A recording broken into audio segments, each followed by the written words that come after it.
G'day! Welcome to The Explainer. Today, we are heading way down under to a land of absolutely epic contrasts. We're talking sunburnt plains, glittering modern cities, and creatures so unique they honestly seem like they're from another planet. So, what really defines this massive island nation? Let's dive in and find out. Okay, so the very first thing you've got to wrap your head around with Australia is this really fundamental question. We all know it's the biggest island on the planet, right? But it's also a single unified country. So, which one is it? And the answer is, well, it's both. Get this. Australia holds this totally unique distinction of being the only place on Earth that's a single country and an entire continent at the same time. That fact alone really starts to give you a hint of its incredible scale.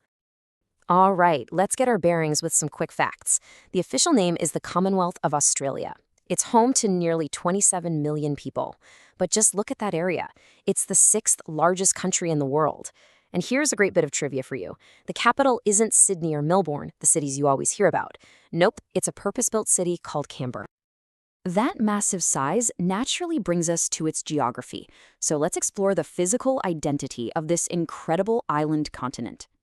So, geographically, Australia is kind of isolated, tucked away down there in the southern hemisphere, right between the Indian and Pacific Oceans.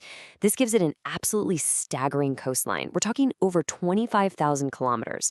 And the climate? Wow, it's a story of total extremes. You've got steamy tropical rainforests up north, a vast dry desert in the middle, and then cool temperate zones way down south. It's like different worlds in one country. Okay, let's zoom in from the big picture geography and look at some of the most breathtaking natural wonders on the planet.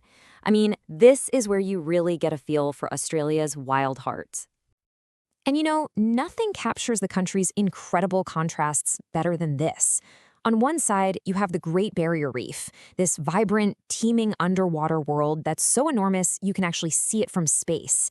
And on the other, the outback, that vast red desert that just symbolizes Australia's rugged, untamed soul. It's this duality, the vibrant coast versus the harsh interior. That defines so much of the place. And just to give you a sense of scale, let this number sink in for a second. 2,300 kilometers. That's the sheer, mind-boggling length of the Great Barrier Reef. It's a living structure that stretches further than the distance between London and Moscow. Just wow. And it doesn't stop there, not by a long shot. The list of legendary landscapes is seemingly endless. You've got the spiritual heart of the nation, Uluru, the ancient Daintree rainforest, and even Fraser Island, which is the largest sand island on the entire planet. Each one is a world of its own. Let's just focus on one of those for a moment, Uluru. This is not just a big rock. It's a sacred sandstone monolith that just rises dramatically straight out of the flat desert floor. It's a place of immense spiritual significance to Indigenous Australians and an absolute icon of the nation's landscape. Of course, these amazing landscapes are home to some of the most unique creatures on Earth, from kangaroos and koalas to the truly baffling platypus. I mean, these animals are the product of millions of years of evolutionary isolation. They're living symbols of how separate this continent has been for so long. And here's a fact that really puts the wildlife into perspective for you. It's not an exaggeration. There are literally more kangaroos than people in Australia. The kangaroo population is estimated at around 50 million, easily outnumbering the human population of nearly 27 million. That's pretty wild.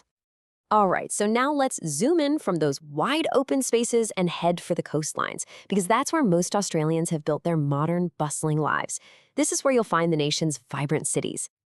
So, when you think of an Australian city, what's the first image that pops into your head?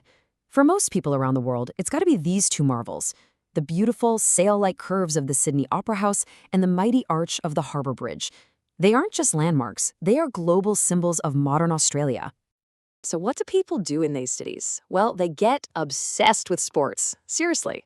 Whether it's the roar of the crowd at an Aussie Rolls footy match, a summer cricket game, or hitting the waves at dawn, sport is just woven into the very fabric of Australian life. And you can't really understand a culture without tasting its food, right? From the famously divisive Vegemite, you either love it or hate it, to the beloved meat pie and the sweet, crunchy pavlova. These are some of the truly iconic tastes of Australia. Okay, so let's shift from places and things to the people who have shaped this nation's story. And it's a story that stretches from the most ancient storytellers all the way to today's global superstars. This is so important to understand. Before any ships arrived, before any modern cities were built, this land was home to people for over 60,000 years. Think about that. Australia's Aboriginal and Torres Strait Islander peoples represent one of the oldest continuous cultures on Earth. Now, this timeline shows the rapid journey of modern Australia. It really kicks off with European contact when Captain Cook mapped the coast in 1770. That led to the founding of a British colony in 1788. Over a century later, in 1901, the independent Commonwealth of Australia was officially formed. And the nation just keeps evolving, hitting modern milestones, like in 2010 when Julia Gillard became its first female prime minister. Australia's influence has also spread way beyond its shores. It really punches above its weight in both science and culture. I mean, you have life-saving scientific pioneers who helped develop penicillin and the HPV vaccine. And then, on the global stage, you've got absolute cultural powerhouses, from the legendary rock of AC/DC to Hollywood stars like Cate Blanchett and Chris Hemsworth. So, after this whirlwind tour, let's try and bring it all together. What is the essence of Australia? What really defines this continent nation in the 21st century? Well, the national motto itself offers a pretty big clue. Advance Australia. It speaks to this forward-looking, optimistic, and pioneering spirit that has really defined the country through its history. Ultimately, the Australian identity is this unique blend of these four pillars. It's a nation built on a deep respect for its ancient cultures, a vibrant life in its modern cities, an absolutely unbreakable connection to its wild nature, and an overarching spirit that is famously friendly and increasingly multicultural. So, from the sacred silence of Uluru to the roar of a Sydney stadium, Australia is a continent of epic contrasts. And that leaves us with this question. For a nation that is both so ancient and so young, so vast and so connected, what will its next chapter look like?